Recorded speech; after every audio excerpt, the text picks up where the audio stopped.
Magical helmet. Mandwa नाम के गांव में गुड्डू नाम का एक लड़का था। कुछ दिन ऐसे ही गांव में काम नहीं होने की वजह से शेट्टी के पास पैसे उधार लिया हुआ था। वो शेट्टी ब्याज के ऊपर ब्याज डालकर 5 लाख देने के लिए कहने पर वो उससे बच बच के भाग रहा था। एक दिन शेट्टी के लोग घर तक पहुंच गए लड़ने के लिए। अब उनसे बचने के लिए गुड्डू हमेशा हेलमेट पहनकर ही बाहर निकलता था। तब एक दिन गुड्डू घर में हेलमेट पहनकर प्याज काट रहा था। घर पर बैठकर प्याज काट रहे हो, शर्म नहीं है, वो भी हेलमेट पहनकर। उसमें शर्म क्या है मेरी प्यारी बीवी, रसोई बनाने में आपकी मदद कर रहा हूँ। और ये हेलमेट के बारे में आपको नहीं पता, ये एक मैजिकल हेलमेट है। ये मुझे प्याज से बचाता है। सिर्फ वो ही नहीं, मेरे फैंस मुझे पहचान कर मेरे ऊपर चढ़ने से भी बचाता है। छी, तेरे जैसे नालायक को मैंने कहीं नहीं देखा। मैंने कितनी बार बोला था वो शेट्टी के पास उधारी मत लो। देखो अब वो रोज घर के बाहर झगड़ा करने आ जाता है। पूरे गांव के सामने हमारी इज्जत निकाल दिया। तुम ऐसे ही देखते रहो, एक दिन जब तुम उनके हाथ लगोगे ना तब तुम्हारे हड्डी तोड़ देंगे। क्या वो तुम पर चिल्लाया? मेरी प्यारी बीवी पर चिल्लाया? तुम देखते रहो, एक बार चिल्लाने के बदले उसे 10 बार नहीं मारा तो मेरा नाम गुड्डू नहीं है। तभी उसके आदमियों के साथ उसके घर के सामने आया शेट्टी। अरे गुड्डू, बाहर आ तू। कब तक मेरे पैसे लेके भागता रहेगा? आज तो जब तक तेरा सर नहीं फोड़ेंगे हम घर नहीं जाने वाले। वो सुनकर लल्ली, जाओ जाओ, आपके पति आए हैं पूरे बारात के साथ, जाकर उनको बोलो तुम्हारी कहानियाँ। हा हा हा, झुंड में कुत्ते आते हैं, शेर अकेला जाता है। अब देखो मेरे हेलमेट से उन्हें कैसे झलक देता हूँ। तब शेट्टी के सामने हेलमेट के साथ खड़ा हुआ गुड्डू। क्या रे बच्चा कहीं का, इन कुत्तों को लेके आए हो? अरे मुझसे उधार लेकर मुझे ही बच्चा कहता है? तुझे इतनी हिम्मत, आज मेरे आदमियों के हाथ से मरा तू। अरे ओ गुड्डू को पीटो, उसने कहा। वो बात सुनकर शेट्टी के लोग गुड्डू को खूब पीटे। तब गुड्डू मार खाते हुए, हेलमेट में हूँ ना मुझे क्या डर है, हेलमेट में हूँ ना मुझे क्या डर है, मारो रे मारो, मारो रे मारो, मारो मारो मारो, मारो रे मारो, यूं कहते हुए मार खा रहा था। ये देखकर शेट्टी, क्या रे तुझे इतना मार रहे हैं, तुझे दर्द नहीं हो रहा है? No Shetty, not at all. जब तक ये हेलमेट है मुझे कोई कुछ नहीं कर सकता। उतना ही क्यों, बुलडोजर भी मेरे ऊपर चढ़ा दिए तो ये गुड्डू भाई को कुछ नहीं होगा। वो सब तो ठीक है, लेकिन वो हेलमेट का क्या है? उसकी क्या कहानी है? कुछ बोल रहे भाई। ओ ये, मैं इस बीच हिमालय जाकर एक बाबा जी से मिला। उनको मेरी सारी परेशानियां कही। वो मुझे ये मैजिकल हेलमेट दिए। इसमें बहुत सारे पावर्स हैं। इसे पहनने के बाद हमें कोई कितना भी मारे दर्द नहीं होता। कुछ ही दिन में इसकी शक्ति इतनी बढ़ जाती है कि जो भी इसे पहनता है वो अमर हो जाता है। अब अमर होने के बाद क्या क्या कर सकते हैं, सोचो शेट्टी। अरे वो मुझे चाहिए। तुझे कितना चाहिए ये बोल। देख तू 1 करोड़ भी दिया तो भी मैं नहीं देने वाला ये। तू ज्यादा नाटक मत कर, तुझे मैं 1 करोड़ देता हूँ। तुझे पैसों से मतलब है, मुझे वो हेलमेट दे दो। इसके साथ आप क्या करोगे भैया? कुछ नहीं रे, आजकल नया आया हुआ एसआई हमारे फाइनेंस के सारे कारोबार के बीच में आ रहा है। ये हेलमेट पहनकर उसका एक राउंड लेता हूँ। तू कितना भी मारे मुझे कुछ नहीं होगा, ऐसा उसको बोलता हूँ। गुड्डू ने हेलमेट शेट्टी को दे दिया। हेलमेट लेते ही गुड्डू को शेट्टी ने कहा, 10 मिनट में मेरे लोग तुझे 1 करोड़ रुपए देकर जाएंगे। कहकर शेट्टी पुलिस स्टेशन में एसआई के सामने। क्या रे, आफ्टर ऑल तू एक एसआई है, बड़ा सीएम की तरह शो ऑफ करता है। तू क्या खुद को कोई तोप तुरुम खान समझता है? तुम कुछ भी करो, ये शेट्टी का कुछ नहीं उखाड़ सकते। क्या रे शेट्टी, ज्यादा बोल रहा है। तू कहाँ है एक बार वो देख ले। क्यों, स्टेशन से घर नहीं जाना है क्या? क्या रे बदसूरत शक्ल कहीं का, तेरे हाथ में लाठी है सोचकर उचक रहा है। मेरे सर पर क्या है वो देख, मैजिकल हेलमेट। इसके साथ तुम सब पुलिस का घमंड तोड़ दूंगा। इस बात पर गुस्सा हुआ एसआई। कांस्टेबल्स, ये कुछ ज्यादा ही कर रहा है। इसको एक बार अच्छे से कोटिंग देकर अंदर कर दो।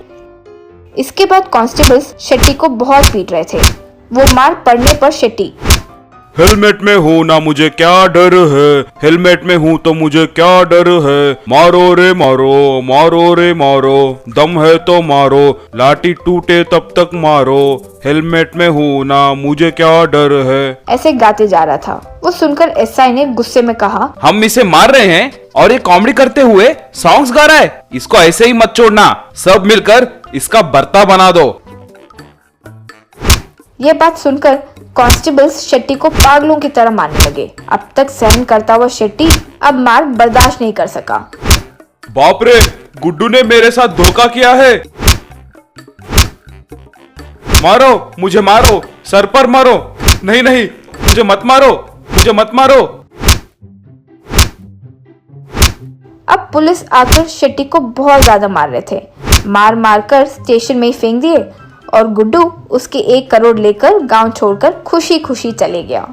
एक गांव में पवन भाई नाम के एक आदमी रहता था। पवन शादीशुदा था और उनके 3 बच्चे भी थे। पवन भाई वेल्डिंग का काम करता था। वो सुबह से लेकर शाम तक उनके दुकान में बहुत मेहनत करके काम करता था। घर आने तक रात हो जाता था।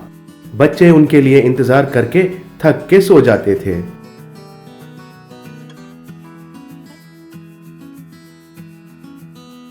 पवन उनके साथ कभी भी नहीं बिताता था। एक दिन दोपहर को खाने के लिए घर आया था और हाथ मुंह धोकर खाने के लिए बैठ गया था। पवन की पत्नी ममता उनके पसंदीदार मटन करी बनाकर खिलाई थी। पवन ने अच्छा से खा लिया था। सब्जी बढ़िया है ममता, कहकर उनकी तारीफ किया था। शुक्रिया जी। फिर ममता ने उनको कुर्बानी का मीठा भी दिया। उसे देखकर पवन, क्यों ममता, आज कोई त्योहार है क्या? नहीं जी, आज हमारे छोटू का जन्मदिन है, भूल गए क्या? शादी होके 10 साल हुआ और हमेशा व्यस्त रहने से पवन उनके बच्चों का जन्मदिन किसका कब है ये बात भूल गया था। और ये बात छुपाने के लिए छोटू को प्यार से नजदीक लेकर नहीं नहीं, मुझे तो याद है, हैप्पी बर्थडे छोटू। पिताजी, शाम को हम सबको खाने के लिए बाहर ले जाइए ना, और खाने के बाद आयरन मैन फिल्म को भी ले जाइए ना, प्लीज। नहीं छोटू, मेरे पास इतना व्यस्त कहाँ है। फिर छोटू नाराज हो गया था और ममता ने भी अपनी मुंह घुमा लिया था। फिर कुर्बानी का मीठा खाकर पवन ममता के पास जाकर, मुझे माफ करो ममता, मैं क्या करूं। फिर ममता गुस्सा छोड़कर मुस्कुराकर, अच्छा जी, फिर तो मैं जो कहूंगी वही करेंगे क्या? हाँ हाँ जरूर करूंगा, लेकिन तुम्हारे पति कोई शाहजहां नहीं है, ताजमहल तो नहीं बना सकता हूँ, ये बात याद रखना। ऐसे मुस्कुराते हुए, मुझे भी अपनी स्थिति के बारे में मालूम है जहाँपना, बच्चों का भी छोटी सी इच्छा ही तो है। छोटू को आयरन मैन पिक्चर देखना है और वो जिद पकड़ के बैठ गया। होटल वोटल को तो छोड़ ही दीजिए, आप बस हमें पिक्चर के लिए ले जाइए, यही काफी है हमारे लिए। पहले तो पवन ने सोचा कि उनकी बीवी की ख्वाहिश बड़ी होगी, लेकिन इस छोटी सी ख्वाहिश को सुन के पवन, घर में पत्नी और बच्चों की इच्छाएं तो छोटी है, उनकी इन छोटी सी ख्वाहिशों को तो पूरा करना पड़ेगा, मगर कैसे? ऐसा सोचकर उनकी पत्नी से, ठीक है आज हम बाहर जाएंगे, ये हम आयरन मैन मूवी के लिए जा रहे हैं, खुशी से चिल्लाने लगा था। ममता ने बच्चों की तैयारी किया। पवन भी तैयार होकर अपने बाइक के ऊपर सबको बिठा के जाने लगा था। ऐसे वे रोड पे जा रहे थे। फिर एक ट्रैफिक पुलिस ने उनको रोककर, ये क्या है, एक बाइक के ऊपर 5 लोग जा रहे हैं, एक बाइक के ऊपर तो केवल 2 लोगों को ही जाना चाहिए, इतने सारे नहीं जाना चाहिए, एक्सीडेंट हो सकता है भाई, तुम क्या इसे हवाई जहाज समझ के रखे हो क्या?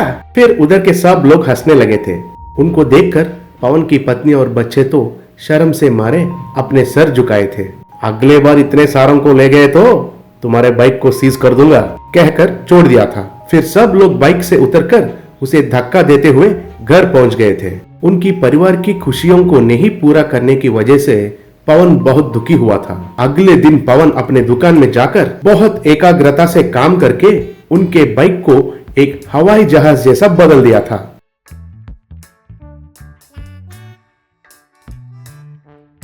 फिर खुशी से उस बाइक एरोप्लेन में पवन घर गया था। फिर उनकी पत्नी ममता और बच्चे उस हवाई जहाज को देखकर चौंक गए थे।